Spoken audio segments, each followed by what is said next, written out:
Hello प्यारे साथियों, this is Shubham Jadaun और यहाँ पर एक वैकेंसी को लेकर आए हैं। HURL में आई है ग्रेजुएट इंजीनियर ट्रेनिंग और डिप्लोमा इंजीनियर ट्रेनिंग, ठीक है, जो कि डिप्लोमा और बीटेक के लिए है। 212 वैकेंसी है।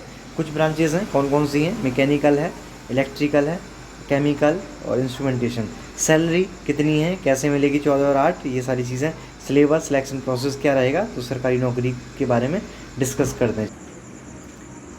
ये HURL का नोटिफिकेशन आप देख सकते हैं। GET और DET HURL में निकला हुआ है 01/2024, ठीक है। इसका आप देख सकते हैं कि वैकेंसी आप अगर आप देखेंगे तो ये केमिकल के लिए निकला है, इंस्ट्रूमेंटेशन, इलेक्ट्रिकल और मैकेनिकल कितना कितना है। अगर मैं GET की बात करूं तो 40 केमिकल, 15 इंस्ट्रूमेंटेशन और 6 इलेक्ट्रिकल मैकेनिकल।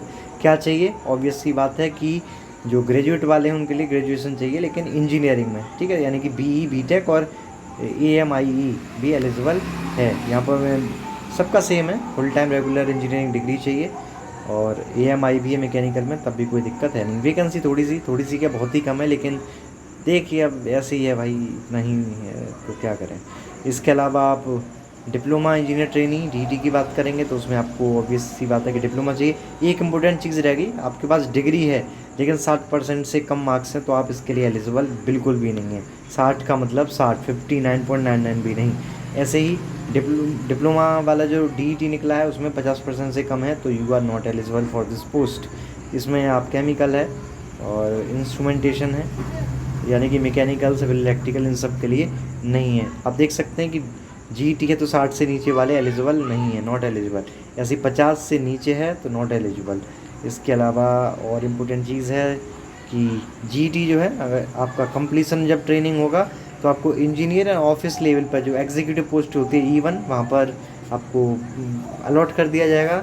बाकी DET की जब ट्रेनिंग कंप्लीट हो जाएगी, जो कि नॉर्मली तो सबकी 1 साल की रहने वाली है मिनिमम, तो आप JEA junior engineer assistant grade 1 में आपको दे दी जाएगी। इसके अलावा जो सैलरी की बात हो रही थी वो GET की बात करेंगे तो 40,000 इसका बेसिक है। HRA DA मिलाकर ये आपका लगभग 13.92 CTC पड़ेगा, ठीक है। ये टाइम टू टाइम बढ़ता रहता है। और इसके अलावा आप DET देखेंगे तो 23,000 बेसिक के साथ HRA वगैरह DA वगैरह मिलाकर, बहुत सारी अलाउंसेस हैं, वो सब मिलाकर 7.7 CTC पड़ने वाला है। तो अच्छा है, सैलरी काफ़ी अच्छी है, हैंडसम सैलरी है। और क्या ही चाहिए, 1 ईयर की ट्रेनिंग रहने ही वाली है। और ये लीव्स का थोड़ा सा दे रखा है कि आपको CL 12 मिलेगा, कैजुअल लीव, रेस्ट्रिक्टेड लीव 6 मिलेगा और सिक लीव आप बीमार 1 साल के लिए अगर आप बीमारी वाला लेते हैं तो आपको 10 मिल जाता है। इसके अलावा बॉन्ड, ये आपके लिए थोड़े खतरे की घंटी हो सकता है कि 4.5 लाख रुपया बॉन्ड रहेगा। 3 साल से पहले आप HURL को छोड़ नहीं सकते, ठीक है। DET में भी नहीं छोड़ सकते। और 2 लाख रुपया बॉन्ड, इस बॉन्ड का मतलब ये होता है कि आपका ये रुपया जमा हो गया और 3 साल से पहले अगर आप छोड़ते हैं तो ये आपको रुपया छोड़ना पड़ेगा फिर। यही सारी चीज़ें हैं। मेडिकल बहुत ज़्यादा खास कुछ नहीं होने वाला है, ठीक है।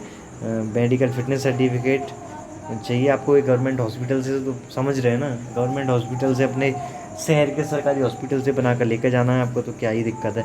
पोस्टिंग कहीं पर भी होगी, जो भारत में कहीं पर भी एनीवेयर इन इंडिया जॉब करने के लिए तैयार हैं वही अप्लाई करें।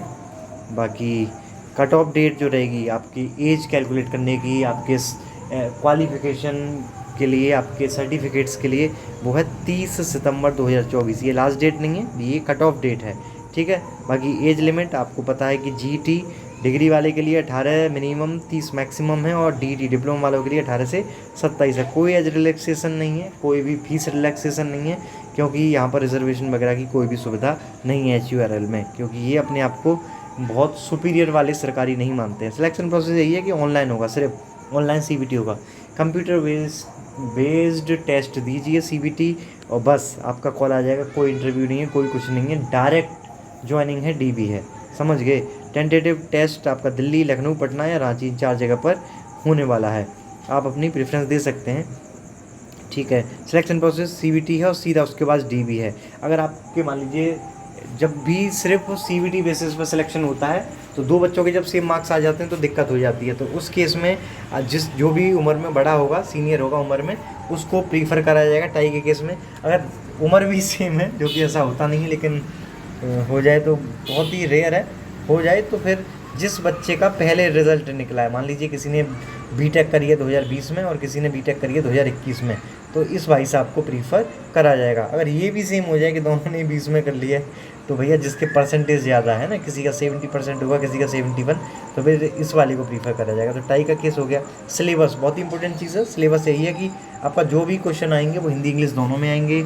120 मिनट में आपको 150 क्वेश्चन मिलने वाले हैं। 2 सेक्शन रहेंगे, एक टेक्निकल है, एक नॉन टेक्निकल। टेक्निकल के आपको आपकी 100 क्वेश्चन मिलने वाले कोर्स से, मैकेनिकल हैं तो मैकेनिकल से, और ऐसे ही डिप्लोमा में 100 क्वेश्चन आपको टेक्निकल के मिलने वाले हैं आपके फील्ड से। उसके अलावा 50 क्वेश्चन कॉमन रहेगा, 50 क्वेश्चन जो नॉन टेक वाला है, जिसमें आपको English, quant, aptitude, reasoning, GK, GS और करंट वाला सिस्टम पूछा जाए। कोई नेगेटिव मार्किंग नहीं है, 150 के 150 आपको अटैम्प्ट करके आने हैं।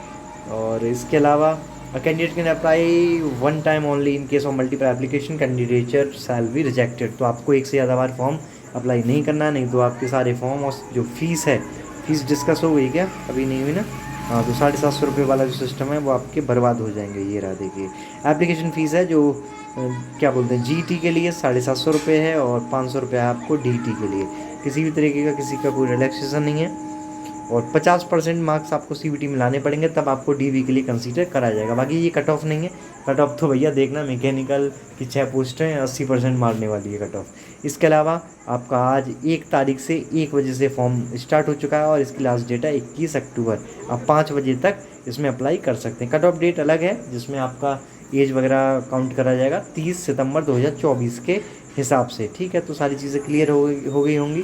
वीडियो पसंद आए चीज़ें तो लाइक शेयर सब्सक्राइब कर सकते हैं। ये एक चीज़ जो थी किधर, ये काफ़ी खुशी की बात है केमिकल वालों के लिए कि 40 वैकेंसी जीटी की निकली है, तो उनके तो भाई मज़े आ गए। इंस्ट्रूमेंटेशन में भी 15 वैकेंसी है, और ये देखिए डिप्लोमा वालों के लिए केमिकल की 130 वैकेंसी। तो इससे ज़्यादा और क्या ही चाहिए भाई, बहुत भर कर वैकेंसी है इन दोनों ब्रांच की। तो बाकी मैकेनिकल इलेक्ट्रिकल की कम वैकेंसी है। ठीक है, इस वीडियो में इतना ही। Thank you.